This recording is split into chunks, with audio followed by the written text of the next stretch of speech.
ये जीवन के स्वभाव को गहराई से स्वीकार करने की कला है। इसका अर्थ है परिवर्तन और क्षणभंगुरता की सच्चाई को अपनाना, बजाय इसके कि हम उनसे जूझें या उन्हें रोकने की कोशिश करें।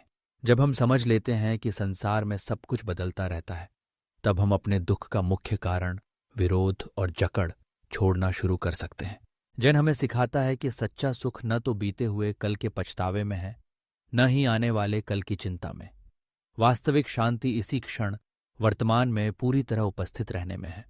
जब हम अपने विचारों, भावनाओं और आसपास की घटनाओं को बिना जजमेंट के देख पाते हैं, तो हम जीवन की अनित्यता और उसकी तरलता को महसूस करते हैं। फ्लो के साथ बहना का अर्थ निष्क्रिय होना नहीं है।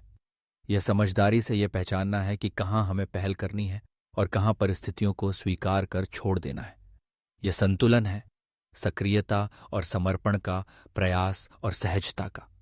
जब हम अपने स्वाभाविक गुणों, अंतःप्रेरणा और परिस्थितियों के अनुरूप कार्य करते हैं, तो हमारा हर कदम सहज, स्वाभाविक और अर्थपूर्ण होता है।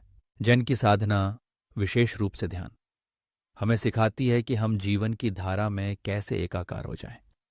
स्वयं की गहरी समझ के साथ हम अपनी इच्छाओं और द्वेषों की पकड़ से मुक्त होते हैं। अनुभवों को ज्यों का त्यों देखना, स्वीकारना और उनसे चिपकाव या घृणा न करना, यही सच्ची स्वतंत्रता है। जब हम इस दर्शन को जीवन में उतारते हैं, तो हमारी रचनात्मकता, जागरूकता और उत्पादकता स्वाभाविक रूप से बढ़ती है।